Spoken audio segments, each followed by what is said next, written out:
Cukup akan istighfar ya, karena istighfar ini yang membuat kita insya Allah mendapatkan rahmat Allah Ta'ala.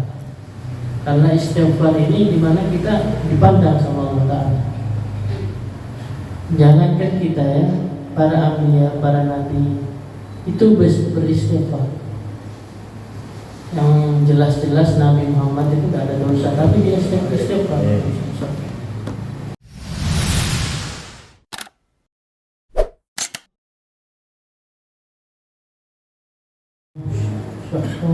Majelis-majelis seperti inilah yang dimana rahmat Allah selalu turun pada kita kalau kita suka hadir majelis-majelis seperti ini. Dan di bulan Rajab ini alhamdulillah dimana kita masih bisa menyempati, bisa nutut, kalau kata orang Jawa ya, nutut kita bisa menjalani hari-hari di bulan Rajab ini. Dan kita masih diberi kesempatan sama Allah bisa masuk di bulan Rajab ini. Dan mudah-mudahan insya Allah tahun depan lagi kita bisa masuk di bulan Rajab. Dan yang kita ketahui sendiri bahwa bulan Rajab ini bulan yang istimewa. Apa yang istimewanya? Kita tahu sendiri bahwa banyak hadis dan riwayat mengatakan bahwa Rajab itu istimewa. Salah satunya julukan bagi bulan Rajab Syahrul Istighfar. Dan kita di sini kalau misalkan di bulan Rajab ini kita tidak beristighfar, kita rugi. Kenapa? Karena istighfarnya kita yang biasa itu, yang di bulannya biasa, di bulan selain Rajab biasa aja, cuma satu. Kita istighfarnya satu, hitungnya ya satu. Ya. Tapi kalau kita di istighfar di bulan Rajab ini, kita istighfar satu digandakan sama Allah bahkan sampai 10 kali lipat. Karena apa? Memang semua para ulama mengatakan bahwa bulan Rajab ini kita dituntut untuk istighfar. Dan bahkan istighfar kita ini di hari-hari biasa belum tentu keterima. Ya. Jadi jangan misalkan kita sudah sehari, misalkan sebulan ini sudah istighfar 10 kali sudah cukup istighfar. Jangan merasa cukup akan istighfar ya, karena istighfar ini yang membuat kita insya Allah mendapatkan rahmat Allah Ta'ala. Karena istighfar ini dimana kita dipandang sama Allah Ta'ala. Jangankan kita ya, para anbiya, para nabi itu beristighfar. Yang jelas-jelas Nabi Muhammad itu tidak ada dosa, tapi dia istighfar. Untuk apa? Untuk mengajari umatnya dan apa? Supaya disayang sama Allah Ta'ala. Meskipun tahu Nabi Muhammad itu tahu bahwa dia itu disayang sama Allah Ta'ala, tapi tetap beliau istighfar. Untuk apa? Supaya bukan dia tok yang disayang sama Allah Ta'ala, umatnya juga.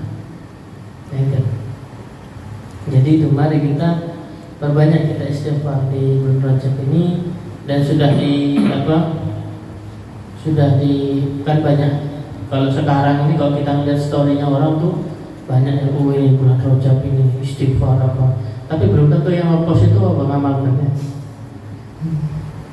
Tapi ya namanya kebaikan, kenapa tidak ya? Nah harus kita menyebarkan kebaikan, kita buat. Ya mudah pelan-pelan kita buat ya. Dan yang masyhur di kalangan maksudnya yang sering orang dengar bahwa kita membaca ya.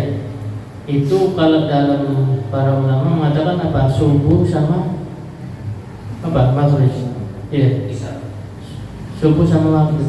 Oh, Isya ya. Maghrib dulu. Oh enggak, sebagian ada mengatakan subuh sama maghrib. Anak bacanya seperti itu. Dan kalau kalau ditarik atau di Hadramut, bukan subuh sama maghrib toh, ataupun isya toh, enggak. Tiap habis sholat tuh 70 kali sebelum membaca apa-apa ya, sebelum membaca Allah Ta'ala, sebelum itu habis sholat langsung jadi tidak masalah ya. Kalau misalkan berkaitan dengan istighfar, tidak ada yang namanya bid'ah ya. Kalau sudah namanya amalan untuk mendekatkan kepada Allah, kita perbanyak. Meskipun misalkan tidak ada tertulis, oh yang tertulis ini cuma subuh atau tertulis ini maghrib atau isya atau. Kalau kita kerjakan setiap waktu sholat tidak masalah. Ya, malah itu kebaikan untuk kita sendiri ya. Kita beramal bukan buat orang, tapi kita untuk diri kita sendiri. Jadi kalau saya anjurkan, mungkin kita bisa membaca tiap ada sholat, habis sholat 70 kali. Selama apa sih? Mungkin cuma semenit kita baca ya. Kalau di sana, kalau kita di pondok Andromot sana, kalau di Taufik ini kayaknya sama juga. Dia beda. Kalau di Taufik subuh sama isya, ya, subuh sama isya. Soalnya di sana terlalu padat kan, mungkin belajarnya. Kalau di Hautlah di pondok sana, tiap ba'da sholat pasti. Entah itu imamnya siapa tetap baca. Entah imamnya ustaz, entah imamnya murid disuruh baca, wajib di situ. Tiap ba'da sholat. Jadi apa ya sekarang ini kalau kata kasarnya Allah Ta'ala ini mau beralih istighfar ya. Kata kasarnya seperti itu. Soalnya apa? Istighfar ini sudah betul-betul, kalau istighfar ini, kalau kita sekali istighfar langsung diterima sama Allah Ta'ala. Kalau di bulan ini ya. Kalau di bulan yang lain belum tentu istighfar kita diterima. Tapi kalau di bulan ini kita diterima istighfar kita sama Allah Ta'ala. Nah seperti dikatakan bahwa kita ini betul-betul membutuhkan namanya istighfar ya. Dan yang seperti dikatakan oleh Sayyidah Rabi'atul Adawiyah mengatakan apa? Istighfarna nahtaj ila istighfar. Istighfarnya kita ini, minta ampunnya kita sama Allah Ta'ala, nahtaj ila istighfar, butuh lebih dari istighfar. Jadi apa? Istighfarnya kita ini belum tentu diterima. Jadi apa? Harus banyak-banyak istighfar. Jadi istighfarnya kita ini belum tentu ikhlas. Apa? Jadi apa? Harus diistighfari lagi supaya ikhlas. Nah, jadi mari kita baca.